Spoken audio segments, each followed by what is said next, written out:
আমি ঘরে কাজ করতে পারবো দেশ চলতে পারে না। আর এই সরকারের অধীনে আগামী যে নির্বাচন কথা বলছেন এটা নির্বাচন করার আমি মনে করি।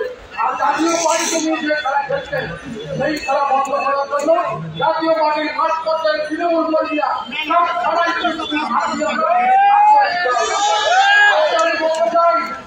বহিষ্কৃত নেতারা তারা আজকে একটা ঘরের মধ্যে ভাড়া দিয়ে পাঁচজন লোক দিয়ে মাত্র 3টা জেলার 2 লাখ টাকা করে প্রতিনিধি দিয়ে কাউন্সিল করে যারা জাতীয় পার্টির প্রাঙ্গণ দাবিদার হয়ে নির্বাচন কমিশনার আবেদন করেছে। আমি মনে করি আপনাদের এই স্বপ্নই থেকে যাবে, কোনদিন আলোর মুখ দেখতে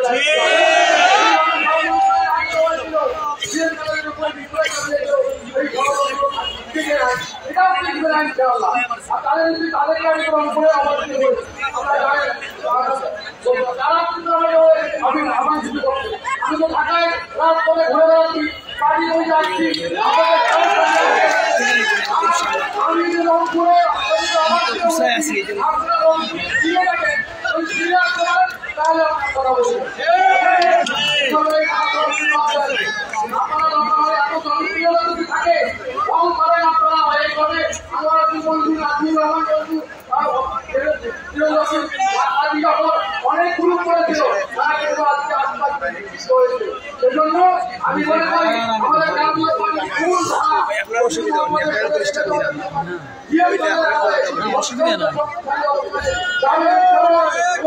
মাঠ পর্যায়ে থেকে তাকে আমরা ঢালের মতো দিয়ে দিয়ে যাবো। এখানে আমার ঢাকা বিশেষ করে ভাইস অনুরোধ যে আপনারা প্রত্যেকটা ওয়ার্ডে জাতীয় সংগঠন শক্তিশালী করে।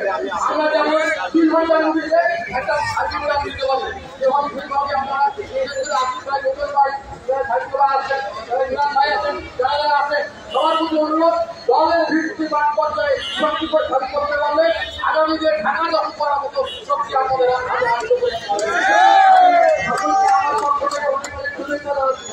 আমি আজকে আসছি একাই আর যদি সারা বাংলাদেশে ডাক দেওয়া যায় তাহলে ওই সমাজী উদ্যান অথবা ত্রিপুরী সম্মেলনের মধ্যে প্রদান করতে হবে। আমরা রুহুল আমিন আহমেদ সাহেব আর বরিশাল আমির সাহেব আমাদের দিনে একবার নিজের পায়ে দাঁড়িয়ে আপনাদের এলাকায় একবার নির্বাচিত হয়ে থাকান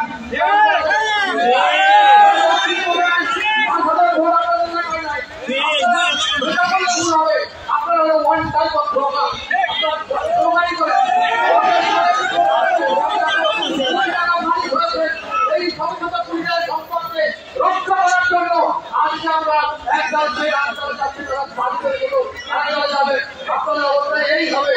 আগামী দিনে দেখা হবে রাত করবে, প্রধান হবে রাত করবে, প্রতিবাদ করতে থাকবো তাহলে আমাদের মাঠ থাকবে। আমি এই ধরনের যারা দলের বিপক্ষে ক্ষতিপূর্ণ থাকা বলতে পারে তারা এই দলকে চিহ্নিত করেছে এবং সেই ধারাবাহিক হয় আজকে একটা চিহ্নিত করেছে ওদেরকে আর কোন সময় দলের চিনে নিয়ে আমাদের আমাদের পক্ষ থেকে রংপুরবাসীর পক্ষ থেকে অভিনন্দন এবং আপনারা এসেছেন এই নীতির সফল করার জন্য আমি আহ্বান জানিয়ে আমার বক্তব্য শেষ করছি। আল্লাহ হাফেজ। চেয়ারম্যান রংপুরের সাবেক 2 দুইবারের মেয়র মুস্তাফিজুর রহমান মুস্তফা যাত্রীবাড়ির মৃত্যুর সমাবেশে কাকরাইলের আজকের বক্তব্য রেখেছেন। পল্লী বার্তা চ্যানেলের পক্ষ থেকে সরাসরি